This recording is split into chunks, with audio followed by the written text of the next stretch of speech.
বলাইচাঁদ মুখোপাধ্যায় শেষাবধি বনফুল রূপে চিহ্নিত হয়েছেন। চিকিৎসক বলাইচাঁদ হলেন কথা শিল্পী বনফুল। বনফুল হয়েও তিনি অভিজাত বনফুল। সৌন্দর্যে, বর্ণে, গন্ধে তিনি স্বতন্ত্র। এই স্বাতন্ত্র্য নিয়ে তিনি সৃষ্টি উল্লাসে মগ্ন। বহু ব্যক্তির বহু বিচিত্র মুহূর্তের ভাব, ভাবনা ও অনুভূতির তিনি উপকার। চিকিৎসক ও বৈজ্ঞানিকের দৃষ্টি তার সহজাত। চিকিৎসক বনফুল অনুবীক্ষণ যন্ত্রের তলায় জীবনের ও সমাজের প্রতিদিনের অনেক নির্ভুল তথ্যকে বিচার করেছেন। আর শিল্পী বনফুল সংস্কার মুক্ত দৃষ্টিতে জীবনের গভীর ছবি এঁকেছেন। দেখা, অদেখা, জীবনের অজস্র রূপের ছবি আঁকায় তিনি তন্ময় এবং সার্থক। বৈজ্ঞানিক দৃষ্টি এই ছবি সৃষ্টির ক্ষেত্রে পরীক্ষা নিরীক্ষার মগ্ন এবং সেই সাধনায় তার সফলতাও অস্বীকার করবার নয়। উপন্যাসে, কবিতায়, রঙ্গব্যঙ্গে, ছোট গল্পে, নাটকে তার এই শক্তির পরিচয় নানাভাবে উদ্ঘাটিত হয়েছে। জীবনকে শিল্প ধরে রাখার ক্ষেত্রে শিল্পরীতির প্রয়োগও নতুন নতুন পথ ধরে এগিয়ে গেছে, পূর্ণতাকে স্পর্শ করেছে। আজ আমরা ডক্টর বলাইচাঁদ মুখোপাধ্যায় বা বনফুলের লেখা একটি ছোট গল্প কলকাতার আকাশ পাঠ করার চেষ্টা করব। সুরেন পালিত মফস্বল থেকে কলকাতায় এসেছে তার ভগ্নিপতির বাড়িতে। চিতপুরের একটা গলির ভিতরে 4 তলা একটা বাড়ির ফ্ল্যাটে থাকে তার ভগ্নিপতি নীলমণি। নীলমণি 8টার সময় কাজে বেরিয়ে যায়, ফেরে সন্ধ্যা 6টার পর। যাবার সময় সুরেনকে সাবধান করে যায়, একলা রাস্তায় দেরিও না যেন। সুরেন মাথা নেড়ে বলে, আচ্ছা। সুরেন খাওয়া দাওয়া সেরে চুপ করে বসে থাকে জানলার ধারে, চেয়ে থাকে কলকাতার আকাশের দিকে। দেখে অনেক চিল উঠছে, অনেক। এত চিল কোথা থেকে আসে এখানে বলে প্রশ্ন জাগে তার, কিন্তু উত্তর পায় না। তার দিদিকে একদিন জিজ্ঞাসা করেছিল সে, দিদি সংক্ষেপে বলেছিল কি জানি। তারপর তার মনে জেগেছিল আর একটা প্রশ্ন, এত চিল রাত্রে থাকে কোথায়, কোথায় ঘুমোয় ওরা? চারিদিকে তো কেবল বাড়ি, বাড়ি আর বাড়ি, গাছপালা তো তেমন নেই। দিদিকে এই কথাটাও জিজ্ঞাসা করেছিল সে, দিদি একই উত্তর দিয়েছিলেন, কি জানি। তারপর হেসে বলেছিল, চিল নিয়ে এত মাথা ভাঙিয়ে মরছিস কেন, ঘুমো একটু। কিন্তু সুরেনের চোখে ঘুম আসে না, সে সারাদিন আকাশের দিকে চেয়ে বসে থাকে। একদিন এরোপ্লেন দেখতে পেল একটা, আরেকদিন একটা ঘুড়ি। এরোপ্লেন আর ঘুড়ি সে গ্রামে দেখেছে, কিন্তু এই এত চিল সে কখনো দেখেনি একসঙ্গে। অসংখ্য চিল ক্রমাগত ঘুরপাক খাচ্ছে, আশ্চর্য ব্যাপার। চিলের ব্যাপারটা তার মনে বেশ দাগ কেটে বসে গেল, বেশ ভয় ভয় করতে লাগলো। এ কি কাণ্ড!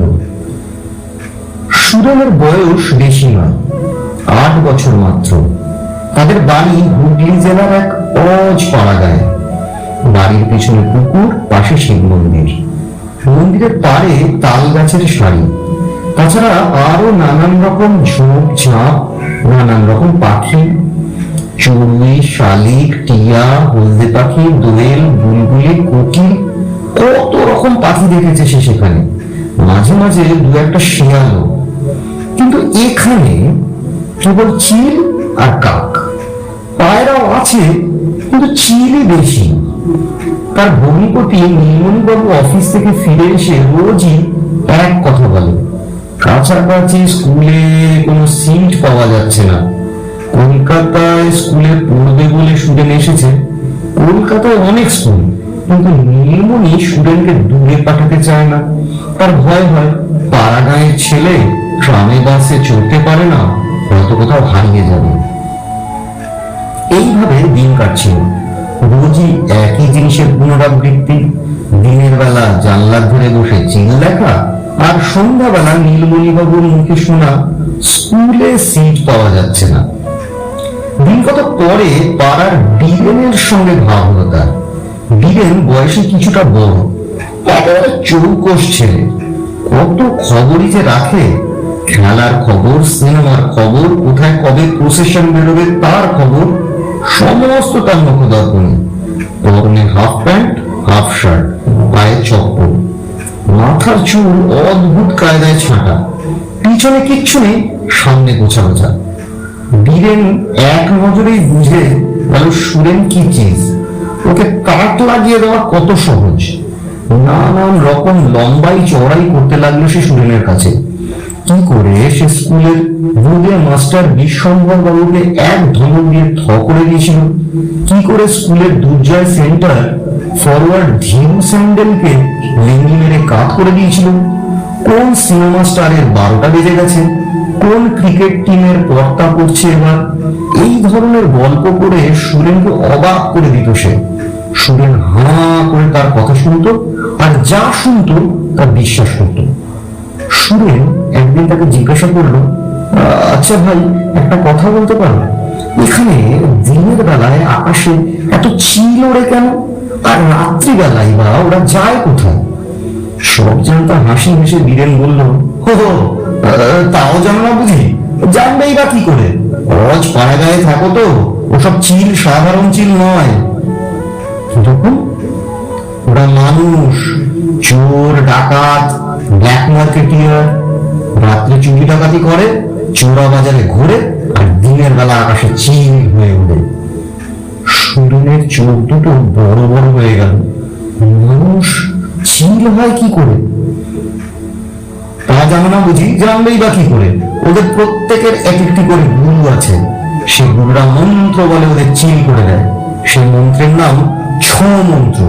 সেই মন্ত্র বলে গুরুরা একবার ছুঁয়ে দিলেই মানুষ চিল হয়ে যায়, আবার এক মন্ত্রে চিলরা মানুষ হয়ে যায়। সত্যি বিস্ময় নির্বাক হয়ে রইল সুরেন।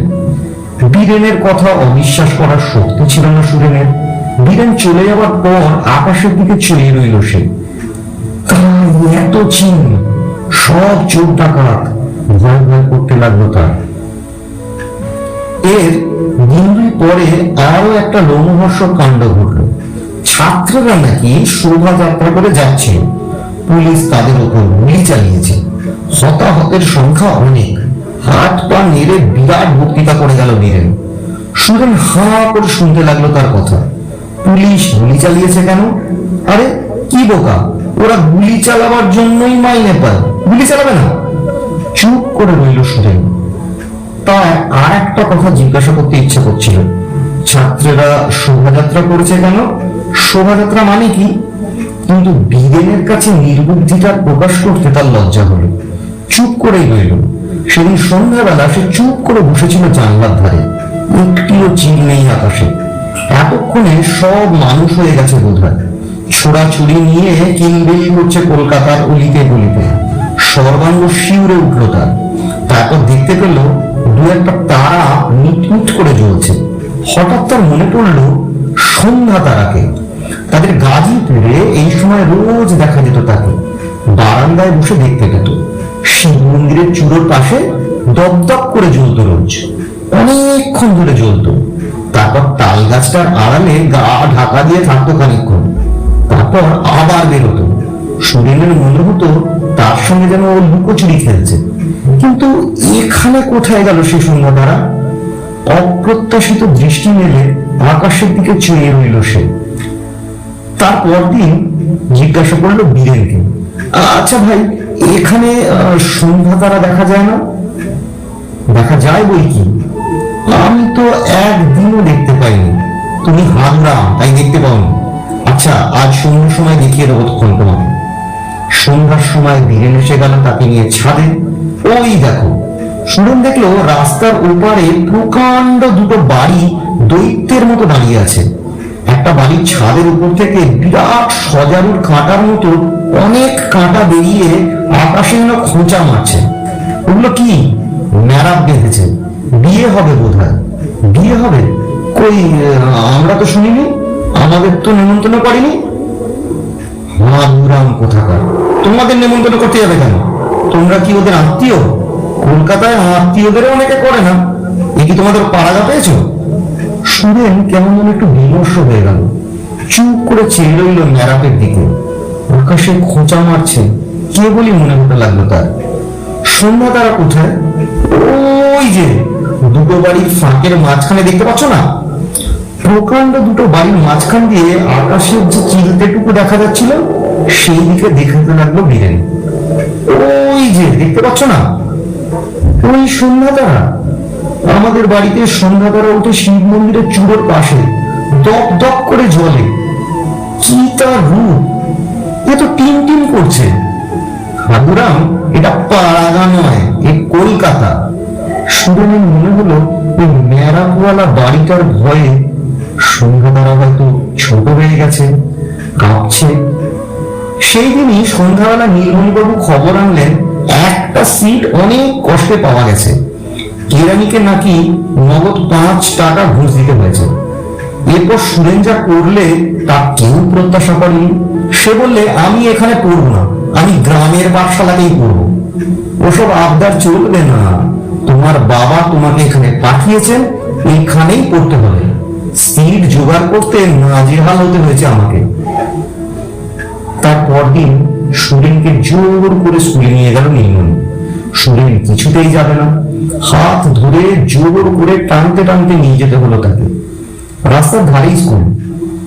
সুরেন দেখলো স্কুলের গেটের সামনে লাল পাগড়ি পুলিশ দাঁড়িয়ে আছে একজন।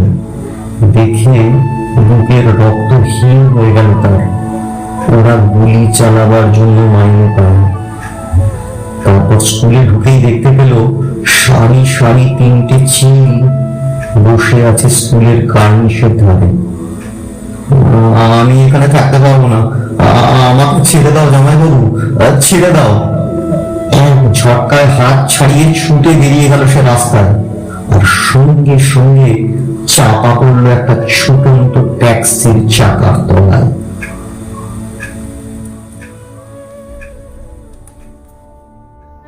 এতক্ষণ আপনারা শুনছিলেন বলাইচাঁদ মুখোপাধ্যায় ওরফে বনফুলের রচিত কলকাতার আকাশ। এই গল্পের সমস্ত চরিত্র এবং গল্প পাঠে আমাদের সম্মানীয় পিনাকি বোস মহাশয়, পোস্টার ডিজাইন এবং এডিটিংয়ে আমি সৃঞ্জয় নন্দী এবং গপ্প ক্যাফের পুরো টিম। পরের সপ্তাহে আরও নতুন কিছু গল্প নিয়ে হাজির হব আমাদের টিম গপ্প ক্যাফে।